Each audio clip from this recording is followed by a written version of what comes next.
아이가 자라며 강하여지고 지혜가 충만하며 하나님의 은혜가 그의 위에 있더라.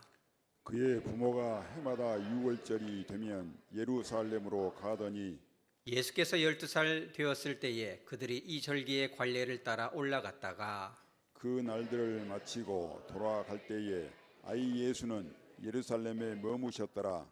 그 부모는 이를 알지 못하고 동행 중에 있는 줄로 생각하고 하룻길을 간 후 친족과 아는 자 중에서 찾되 만나지 못하매 찾으면서 예루살렘에 돌아갔더니 사흘 후에 성전에서 만난즉 그가 선생들 중에 앉으사 그들에게 듣기도 하시며 묻기도 하시니 듣는 자가 다 그 지혜와 대답을 놀랍게 여기더라. 그의 부모가 보고 놀라며 그의 어머니는 이르되 아이야 어찌하여 우리에게 이렇게 하였느냐 보라 내 아버지와 내가 근심하여 너를 찾았노라. 예수께서 이르시되 어찌하여 나를 찾으셨나이까? 내가 내 아버지 집에 있어야 될 줄을 알지 못하셨나이까 하시니 그 부모가 그가 하신 말씀을 깨닫지 못하더라. 예수께서 함께 내려가사 나사렛에 이르러 순종하여 받드시더라. 그 어머니는 이 모든 말을 마음에 두니라. 다 같이 합니다. 예수는 지혜와 키가 자라가며 하나님과 사람에게 더욱 사랑스러워 가시더라. 아멘. 거룩하신 하나님 아버지, 이 귀하고 복된 말씀을 가지고 단위에서 싸우니 성령 하나님 임재하여 주셔서 오직 주 예수 그리스도께 홀로 영광 돌려지는 귀한 말씀 선포 되게 하여 주시옵소서. 뿐만 아니라 성령 하나님께서 말씀을 듣는 모든 회중의 마음을 어루만져 주셔서 인간의 음성이 아닌 아버지의 그 어미하신 말씀으로 바르게 들려지고 열매 맺는 삶 될 수 있도록 복 내려 주시옵소서. 거룩하신 예수님의 이름으로 기도드려옵나이다. 아멘. 참 재미난 책이 하나 있어서 오늘 이 아침 소개하는 것입니다. 누구를 배우기라고 써 있습니까? 유재석을 배우기. 도대체 유재석이 누구기에 배워야 하는가? 이제 박지종이라는 대중문화 평론가 한 분이, 이분이 참 말재주가 좋고 글을 잘 씁니다. 칼럼도 내고 그러는데 개인적으로 유재석을 인격적으로 아주 흠모하고 존경을 하는 거예요. 근데 그 이유가 뭐냐면 이제 네 가지가 있는 것입니다. 첫째는 국민 MC라는 상징성이 있어요.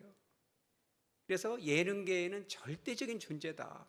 그가 맡은 프로는 다 잘 끝까지 잘 완성이 된다는 거예요. 두 번째는 뭐냐면 그의 그 방송의 이 진행 실력이 아주 탁월하다는 거예요. 생방송하다 보면 이런 변수들이 있어요. 그러면은 이렇게 어떤 사람들은 연예인들이 화를 낸다거나 불쑥불쑥 실수를 합니다. 그런데 이 유재석 씨는 아주 부드럽게 이렇게 넘어가는 물결처럼, 그렇죠, 거슬리지 않도록 어떤 그 실수도 쫙 덮어가면서 이렇게 넘어가는 그런 그 능력이 뛰어나다.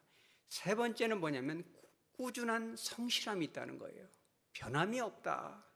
오랜 그 연예인 생활 가운데 논란이 없고, 그죠, 신뢰를 쌓아왔는데 동료들한테도 인정받고 가족에게도 인정받고 제작진, 심부름하는 그 어린아이에 이르기까지 모든 사람들에게 칭송을 받더라.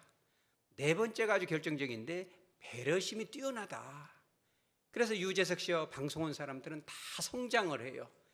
어쩌다만 나온 게스트들, 손님들, 신인들도 그 사람이 잘 될 수 있도록 배려해주고 말을 실수하면 제대로 답변할 수 있도록 열어줍니다. 질문을 통해서 조명해 주는 거죠. 그래서 이 유재석 씨를 유재석과 하나님을 합쳐가지고 뭐라고 불러요? 유느님이다. 그럼 유재석을 하나님처럼 신격할 것이냐? 그것이 아니라 이것은 애칭인 거죠. 실제로 신격화한다는 것이 아니라 팬들과 대중 가운데 그의 능력이 탁월하다는 것을, 그의 인품이 뛰어나다는 것을 유머스럽고도 과장되게 표현하는 거죠. 그잖아요. 그러면서 이 박지종이라는 이 문화평론가가 유재석 씨의 그 말, 그 인품, 자기 관리, 리더십이 이 시대의 한국 사회가 그렇게 그리워하던 그러한 그 리더십이 아니겠는가, 이렇게 표현하고 있는 거예요. 그럼 제가 이 책을 쭉 읽어보면서 그런 감정이 들었어요. 뭐냐면 참 슬프다. 왜 슬프겠어요? 제가 이 유재석 씨가 혹시 종교가 뭔가 하고 쭉 알아봤어요. 종교가 기독교면 얼마나 좋을까? 그분이 예수를 믿어서 이런 성품을 배웠다 하면 얼마나 좋겠습니까? 그런데 쭉 보니까 본인 스스로가 방송에서 본인의 종교를 뭐라고 말했어요? 불교라고 말을 한 거예요. 불교. 그러니까 얼마나 여러분 슬퍼요, 안 슬퍼요? 슬프죠. 요즘 같은 이 시대에 얼마나 많은 이들이 이렇게 무너지고 비평을 받잖아요. 이 책 가운데 하나만 소개하면 이런 내용이 있어요. 우리나라하고 미국을 이 평론가가 딱 비교했는데 이런 말입니다. 우리나라의 문화를 여러 가지 문화가 있지만 깎아내리기를 좋아하는 문화가 한국 문화고 영국 문화는 미국 문화다. 미국 사람들은 10가지를 잘못해도 하나를 탁월하게 잘하면 잘한 것을 이렇게 조금 과장되게 영웅화시켜서 그 좋은 점을 더 강화시켜주고 더 잘할 수 있도록 해주고 많은 사람이 본받을 수 있도록 해주는데 우리 한국은 뭐 어떤 문화가 있냐면 까기 문화가 있다는 거예요. 여러분 좋아요, 안 좋아요? 별로 안 좋아요. 9가지를 잘해도 1가지를 잘못하면 어떻게든지 사돈이 땅을 사면 배가 아프니까 어떻게 까고 싶은 욕구가 솔솔 올라온다는 거예요. 이것은 이 책에 이렇게 써 있습니다. 그래가지고 그럼 그렇지. 그래서 그거를 철저하게 깎아내린다는 거예요. 무너뜨린다는. 그러니까 한국에서 이러한 그 문화에 어떤 그 이 먹잇감이 되지 않는 사람이 없어요. 유일하게 안티가 없는 사람이 하나가 있어요. 그게 누구예요? 유재석 씨 안티가 없어요. 안티 카페가 있긴 있는데 거기 운영진들이 전체가 다 유재석을 뭐예요? 사랑하는 사람들이에요. 헛소리 하면 다 쫓아내고 이래요. 그러니까 참 이런 그 인물들이 우리 한국 교회 공동체 안에도 많이 발굴되시기 바랍니다. 불교에서도 이렇게 존중을 받는데 우리들이 정말 빛과 소금처럼 세상 사람 가운데 그래 과연 예수 믿는 사람은 다르구나. 여러분 그와 같은 빛과 소금의 역할을 다 하시기 바랍니다. 그렇다면 우리가 유재석을 오늘 강단에서 배울 것이 아니라 누굴 배워야겠어요? 우리 따라서죠. 예수님을 배우시기 바랍니다. 예수님은 참 좋은 분이에요. 왜 그러냐면 우리 인간이 예수님을 배울 수 있도록 처음부터 예수님을 100% 닮기는 어렵죠. 그래서 차근차근 예수님을 닮아갈 수 있도록 오늘 성경 본문을 우리에게 주신 거예요. 그게 뭐냐면 오늘 40절입니다. 아기가 자라며, 여기서 말하는 베이비, 아기는 누구예요? 예수님이에요. 여러분의 여러분의 신앙이 자라기 바랍니다. 교회를 한 40년쯤 다녀도 말하는 것이 어린아이가 같고, 여러분 나이를 먹으면 뭐가 돼야 돼요? 어른이 돼야죠. 누가 봐도 성숙이 돼야 되고, 생각하라는 거, 말하는 거, 표정 하나까지 어른이 돼야 되는데 교회를 오래 다니고 직분을 받고 집사가 되고 권사가 되고 전도사가 되고 목사가 됐으면 그만한 인품이 돼야 되는데 하는 행동이 자기 욕심만 차리고 그렇게 자기 중심적이고 어린아이가 되면 안 된다는 거예요. 그러니 예수님은 하나님이면서도 불구하고 하나님의 아들이고 하나님의 본체고 요한 1서에 보면 참 하나님이시지만 예수님도 어떻게 하셨다? 잘하셨다. 여기 오늘 그 누가복음 2장 40절에 아기가 자라며 강하여지고 뭐가 충만하였다? 지혜가 충만하였다. 그러니까 예수님도 우리 인간하고 똑같이 한편은 온전하신 하나님이지만 한편은 온전한 인간으로서 그렇죠. 뱃속에 있는 태아 시절부터 영아기, 유아기, 그렇죠. 유년기, 청소년기를 다 거치면서 키도 자라고 지혜도 자랐다는 거예요.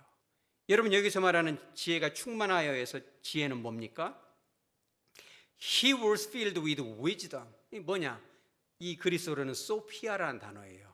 이 소피아라는 단어는 하나님의 지혜가 아니라 이 세상의 지혜인 것입니다. 예수님도 하나님의 입장에서는 모든 걸 다 알지만 인간적인 입장에서는 세상의 지식, 필요한 예의, 범절, 규례들을 차근차근 배웠다는 거예요. 여러분들도 교회 안에서, 가정에서, 마땅히 사회 안에서 해야 될 이런 일들을 차근차근 배우시기 바랍니다. 그렇죠? 그런 것들을 통해서 우리에게 이 교훈을 주시죠. 52절에서 똑같이 나옵니다. 예수는 지혜와 키가 자라가며 그랬어요. 여기서 말하는 52절의 지혜도 뭐예요? 똑같이 소피아입니다. 예수님의 지식과 지혜가 자라가고 키도 자라갔다. 여기서 멈추면 누구를 배우는 거고 비슷그러매요? 유재석 배우기하고 비슷합니다. 저와 여러분은 여기서 한 발자국 더 나가시기 바랍니다. 그것이 바로 그거예요. 이게 뭐냐면 이런 일이 있었습니다. 예수님이 영아 시절에 아기가 자라가며 나이가 몇 살이 됩니까? 오늘 성경 본문 42절에 예수님이 12살이 됐어요. 유태인들은 나이가 13살이 되면 뭘 해요? 성년식을 합니다. 마르 미츠바라는 건데 율법의 아들이라는 뜻인데 이게 이제 성년식이 되는 거예요. 13살이 되면 유대 이 공동사회에서 어른으로 인정되고 그에 합당한 책임과 권한이 주어지는 거죠. 그런데 처음부터 13살에 그런 이 세레모니를 하게 되면 뭔가 낯설기 때문에 한두 살 전에 먼저 이 성전에 와서 그런 규례의 의미가 무엇인지를 배우는 거예요. 예수님도 13살 되기 1년 전에 어디로 가요? 6월절에 예루살렘 성전으로 가죠. 배웁니다. 그런데 이때 이 유대인들은 여러분도 잘 알지만 1년에 몇 번 예루살렘 성전에 가야 돼요? 3번을 가야죠. 6월절, 오순절, 초막절 3번 갑니다.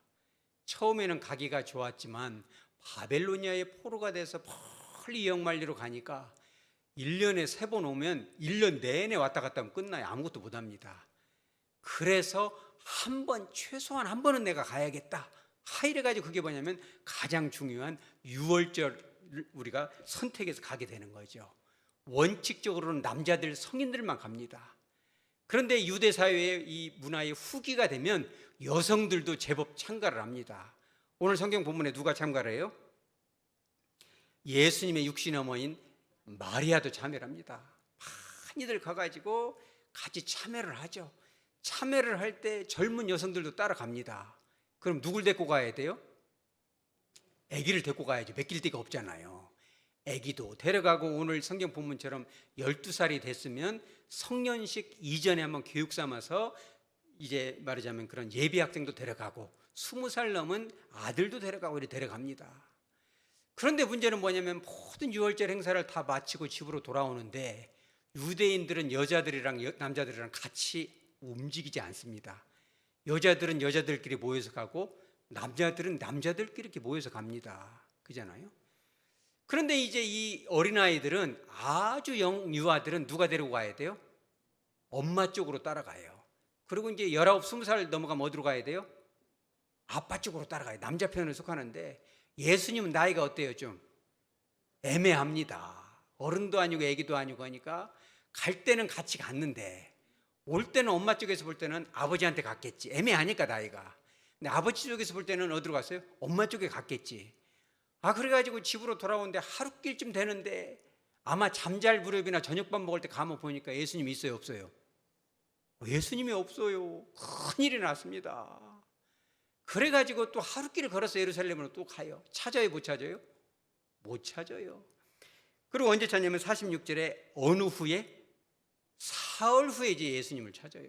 예수님을 찾습니다. 찾았더니 예수님이 성전에서 학자들과 그 당시에 석학들과 만나서 토론하는 장면을 발견합니다. 깜짝 놀랍니다. 왜 그러냐면 인자 12살 먹으면 지금 몇 학년쯤 돼요? 8, 9, 10, 11, 12, 13 5학년쯤 되거나 7살에 들어가면 6학년쯤 되겠죠. 머리 좋은 애들은 6살에 학교 보내면 중학교 1학년쯤 됐는데 그런 아이가 서울대 최고의 교수님하고 막 토론하면서 막 당황스럽게 하는 질문을 던지고 주고받으면 여러분 같으면 그런 자식이 있으면 기분이 어떻게 있어요? 안 좋으세요? 여러분 자녀 손자들이 그렇게 잘 되시기 바랍니다. 어렸을 때부터 다 질문하면 예리해요. 뭐 미분 적분은 뭐 그런 거는 뭐 그냥 누워서 떡 먹기고 뭐 철학적인 질문을 다 던지는데 막 눈빛이 초롱초롱 IQ 재니까 막 300 정도 나와요. 막 뭐 미분 적분은 그냥 암산해 버리죠 그냥. 그러니까 마리아가 보니까 그냥 깜짝 놀래요. 막 너무너무 기분이 좋으면서도 화도 살짝 나요. 3일 동안 너를 찾지 않았느냐 이러잖아요. 근데 오늘 이 이야기는 여러분들이 너무 잘 알죠. 너무너무 잘 아는데 오늘 예수님이 이제 키가 자라고, 그죠? 지식이 세상적인 지혜가 자라는데 그런 과정 가운데 세상 사람들은 흉내내지 못하는 두 가지의 성장이 있어요. 여러분 그것을 오늘 배우시기 바랍니다. 그 첫째가 뭐냐면 따라서 합니다. 예수님의 겸손. 여러분 예수님의 겸손을 배우시기 바랍니다. 48절에 마리아가 그러죠. 아이야 어찌하여 우리에게 이렇게 하였느냐. 너의 아버지와 내가 근심하여 너를 찾았노라. 여기서 말하는 너의 아버지는 누구예요? 요셉이잖아요. 이것은 지금 칭찬이에요, 꾸중이에요? 예수님을 꾸중. 세상에 하나님이신 예수님을 꾸중하는 사람도 있어요. 예수님이 뭐라고 하냐면 49절에 이렇게 얘기합니다. 대답을 하시는데 예수께서 이르시되 어찌하여 나를 찾으셨나이까? 내가 내 아버지의 집에 있어야 될 줄을 알지 못하셨나이까? 요셉의 아버지라고 표현을 마리아가 했는데 예수님은 누가 내 아버지라고 그래요? 하나님이 내 아버지다. 그러니까 이 성경 기록상으로는 하나님이 내 친아버지라고 표현한 것은 여기가 처음이에요. 예수님은 그러죠. 육신의 아버지도 아버지지만 진짜 본질적인 아버지는 누구예요? 하나님이에요. 여러분들도 하나님을 진정한 아버지로 모시기 바랍니다. 오히려 되돌려서 육신의 어머니인 마리아를 책망하고 있는 거예요. 나를 당신의 배로 낳아서 혈통적으로는 당신의 아들이 맞지만 나는 천지를 창조한 창조주의라는 것을 엄하게 선포하고 있는 거예요. 그렇죠? 그런데 이제 이어지는 51절에서 우리 다 같이 한번 읽어봅니다. 예수께서 함께 내려가사 나사렛에 이르러 순종하여 받으시더라. 자, 예수님이 자기가 하나님의 친아들이다. 내가 이 신성이 있는 성자의 하나님이라는 사실을 아주 분명하게 선포를 해줘. 이렇게 선포하고 나면 그 뒤로는 상당히 어색한 일들이 있어요. 그잖아요. 선을 그어놨잖아요. 내가 하나님이라는 사실을 지금 얘기를 한 거예요. 그런데 51절에 예수님께서 함께 나사렛에 내려가서 어떻게 하셨어요? 순종하여 받으시더라. 누가 누구에게? 예수님이 마리아에게. 여러분 여기에다 빨간 줄을 쳐놓으시기 바랍니다. 예수님은 하나님의 아들이시고 참 하나님이시고 하나님의 본체인데 하나님이 인간에게 순종하여 받으신다는 거예요. 여러분 하나님이 인간을 순종하고 섬겨야 돼요? 사람이 하나님을 섬겨야 돼요? 이거 진짜 어려운 거예요. 얼마나 어려울까요? 예수님은 친히 하나님의 아들이신데 예수님이 마리아에게 순종하여 받으셨다. 그런데 이 순종하여 받으시다라는 표현이 그리스어로 미완료형이에요. 기분 좋을 때는 좀 순종하다가 기분 나쁠 때는 내가 하나님인데 어떻게 여자가 저렇게 하지? 여자요 딱 할 수도 있잖아요. 미완료형을 했다는 것은 예수님이 메시아로서의 공적인 삶을 30살쯤에 시작하기 전까지 몇 년 동안 10하고도 8년 동안 이 나사렛에서 아들로서의 책무를 겸손하게 끝까지 감당을 하는 거예요. 여러분 요즘 이 시대가 어떤 시대예요? 노래도 있잖아요. 나 이런 사람이야. 여러분 노래 불러봤어요? 안 불러봤어요? 여러분 찬송가만 부르니까 잘 모르죠. 나 이런 사람이야. 뭐 이런 노래도 있잖아요. 까불지 마라 이거죠. 나 하나님이야. 이렇게 해버리면 진짜 막 깜짝 놀라겠죠. 엄마지만 막 겁이 더럭 나고 천사가 얘기해서 안 했어. 내가 예수 구원자라고. 조심해. 이럴 수도 있잖아요. 여러분 저와 여러분도 그럴 수 있어요? 없어요? 우리 교회는 그런 분이 하나도 없어요. 내가 누군데 내가 목사고 내가 장로고 그죠? 내가 교수고 내가 이런 사람인데 내가 대접을 받고 인정을 받아야지. 누구들이 나를 그렇게 하면 되겠냐. 그런 문화가 한국에 많이 있어요? 없어요? 많이 있다는 거예요. 하나님이신 예수님도 때가 되기 전에 10하고도 8년 동안 육신의 어머니에게 그 질서 안에서 기다리고 인내하고. 우리도 할 말이 많잖아요. 저와 여러분이 어느 지위에 올라가게 되면 할 말이 많아져요. 얼마나 할 말이 많으셨겠어요. 예수님도 창조주 예수님인데. 그러나 때가 아직 되지 않았기 때문에 거의 절제를 하고 겸손함으로 나아가셨던 그 예수님이시라는 거죠. 여러분도 그런 겸손을 배우시기 바랍니다. 이 시대에는요, 결단코 권위주의적으로는 권위로는 상대를 누를 수 없어요. 여러분의 인격으로, 그리스도를 닮은 인격으로 감화시킬 수 있으시기 바랍니다. 오늘 유재석 씨도 바로 그거 아니에요. 비록 불교도지만 그가 그 인품과 헌신과 자기의 지갑이 열어지고 마음이 열어지고 방송할 때 나를 높이는 것보다는 상대방이 말할 수 있도록 자꾸 열어주고 반영해주고 칭찬해주잖아요. 여러분 젠슨 황과의 그런, 여러분 혹시 방송 봤어요, 안 봤어요? 여러분 숙제 내드립니다. 한번 보시기 바랍니다. 짧은 동영상이라도 보면 전 세계에서 제일 부자 중에 하나가 누구예요? 젠슨 왕이잖아요. 젠슨 왕이 딱 한마디 하잖아요. 야, 유재석 씨 대단하다. 한참 쳐다봐야 말을 못하고. 왜? 그 상대방을 깊이 존중하고 그잖아요. 존중해주고 인정해주고 겸허하게 하니까 젠슨 왕이 엄청난 축복을 해요. 여러분, 우리가 빛과 소금이 되기 위해서는 가정에서도 그렇고 교회에서도 그렇고 삶의 현장에서도 여러분 겸손하게 섬기는 여러분 되시기 바랍니다. 하고 싶은 말에 입이 근질근질하고 나 이런 사람인데, 나 이런 것이 억울하고 이런 것이 합리적인데, 누가 생각해도 이게 맞은데, 그지만 그런 것을 예수님은 다 말씀하십니까? 안 하십니까? 안 하신 거예요. 몇 년 동안? 10하고도 몇 년? 8년 동안. 아주 어려운 거예요. 그런 정도 하니까 메시아가 되는 거죠. 여러분이 세상을 구원하는 도구로 쓰임받으려면 그런 정도의 절제의 능력이 임하시기 바랍니다. 성령의 열매 중에 마지막이 뭐예요? 절제잖아요. 이거는 그냥 참다 폭발하는 게 절제가 아니고 성령의 은혜, 진정한 거룩한 겸손함이 저와 여러분의 것이 되시기 바랍니다. 두 번째는 그거죠. 두 번째는 뭐냐면 그 주님께 성장됐던 것이 지혜가 주님께 임했다는 거예요.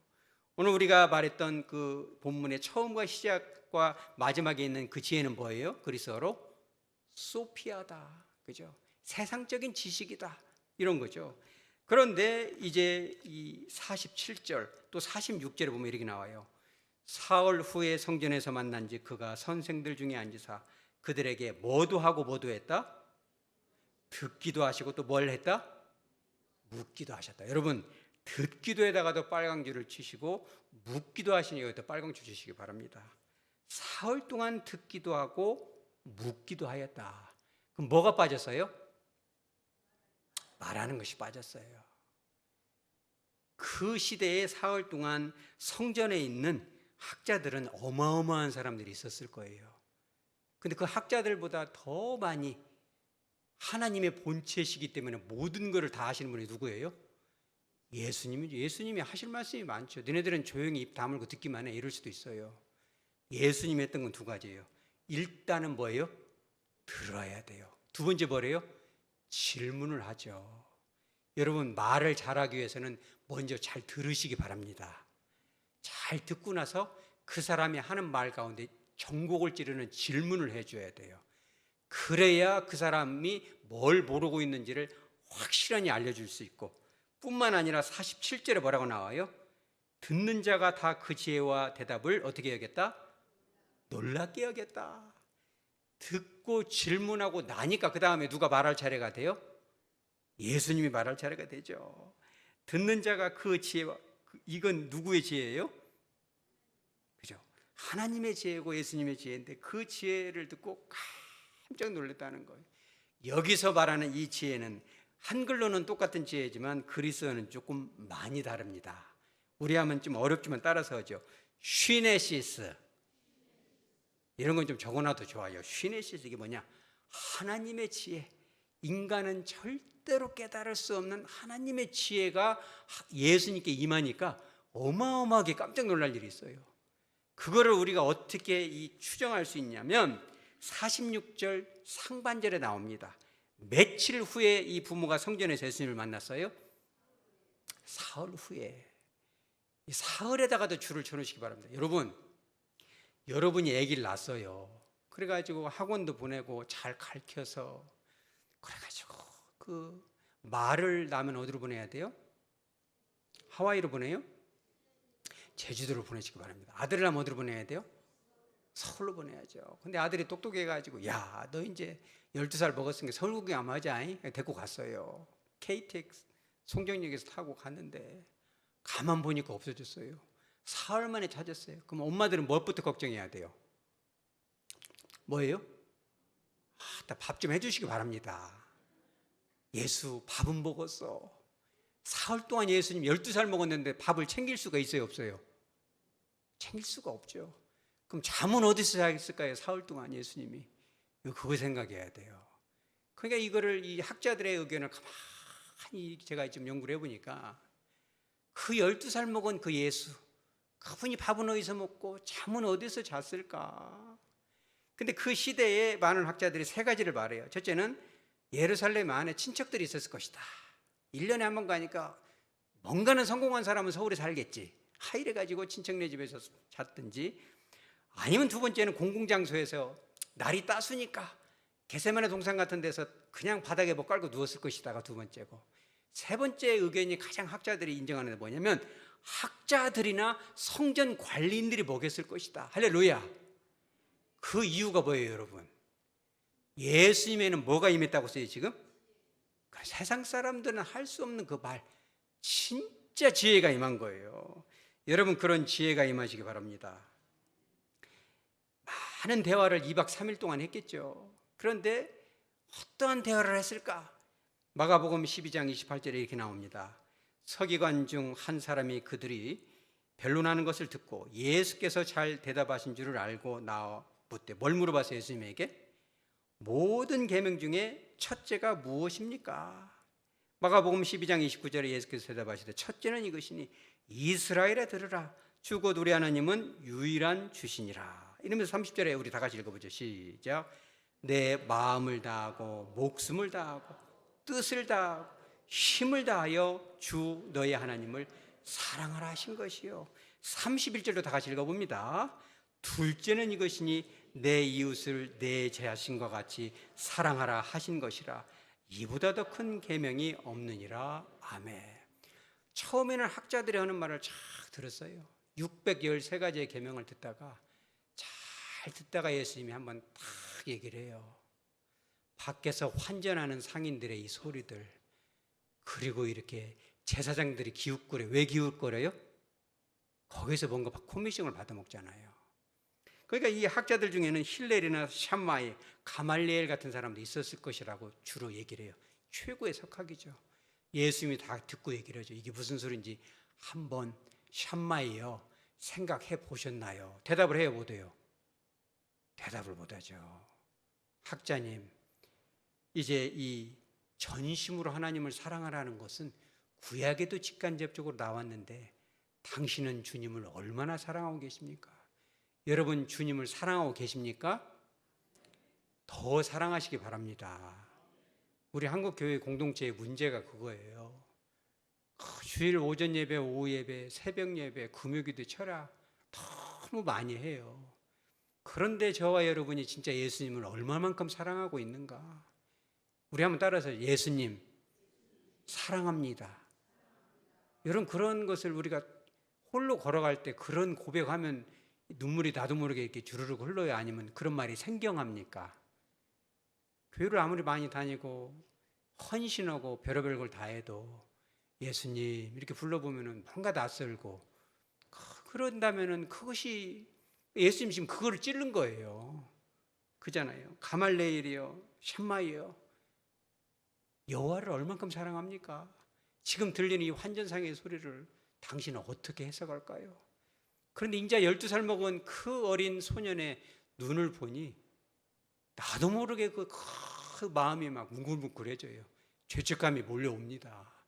수많은 율법을 터득을 했지만, 내가 교회를 그렇게 오래 다니고 그렇게 헌신하고 그렇게 아이들을 가르쳤지만 내가 정말 하나님을 사랑하고 있는가?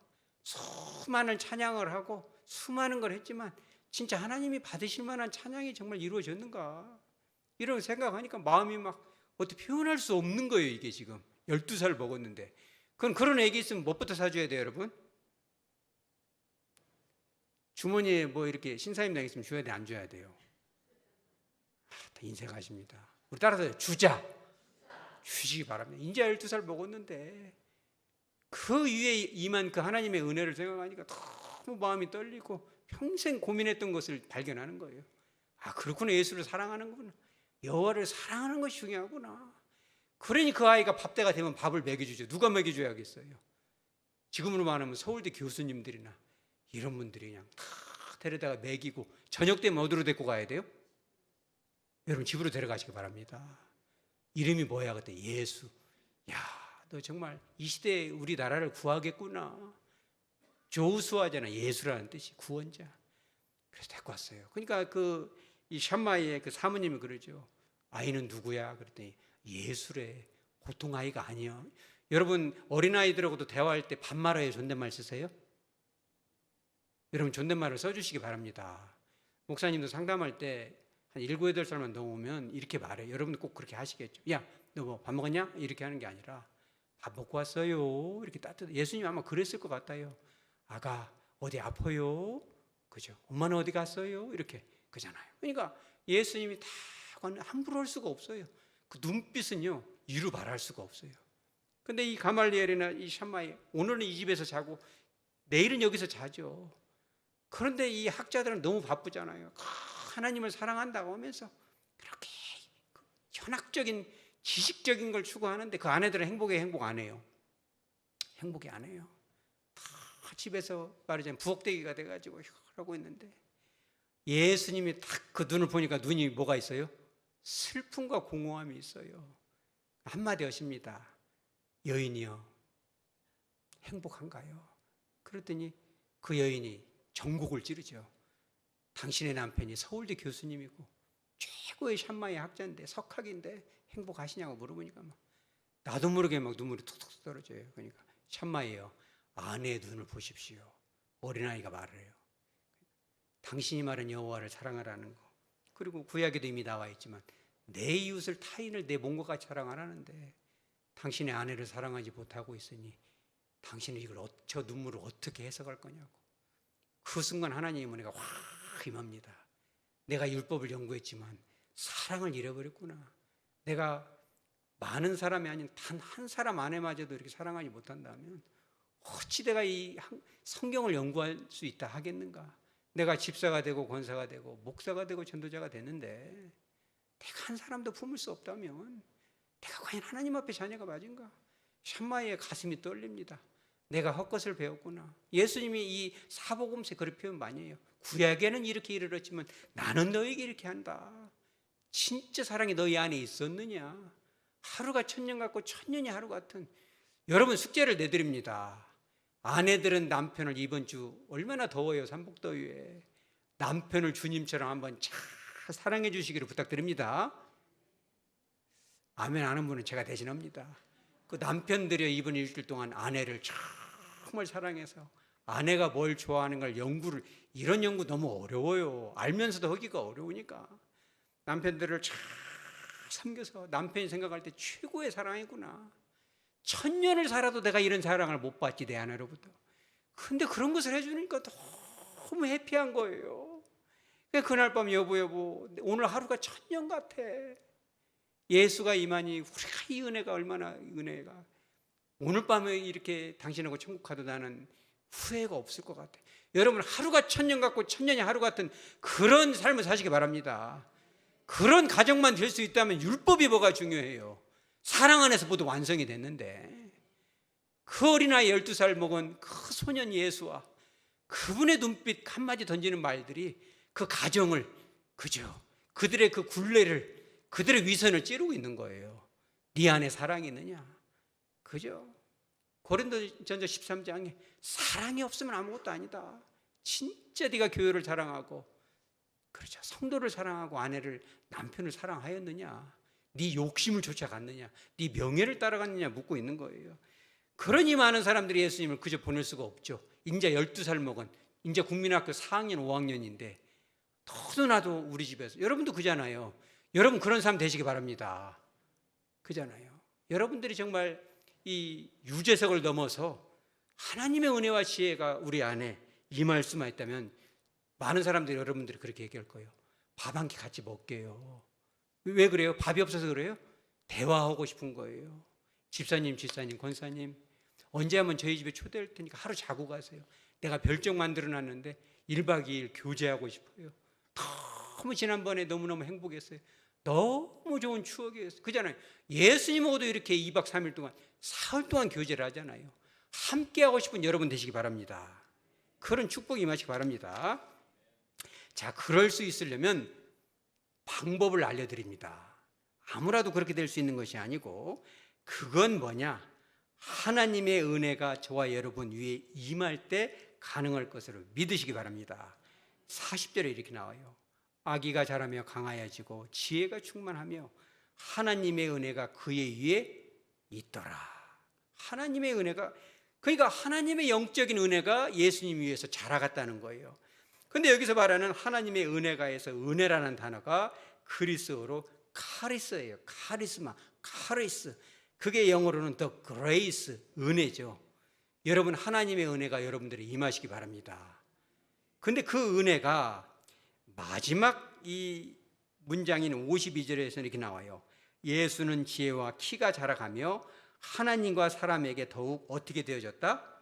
사랑스러워 가시더라. 사랑스러워 가셨다. 40절에 나와 있는 하나님의 은혜가에서 은혜란 단어가 카리스인데, 사랑스러워 가시더라는 단어도 뭔 단어예요?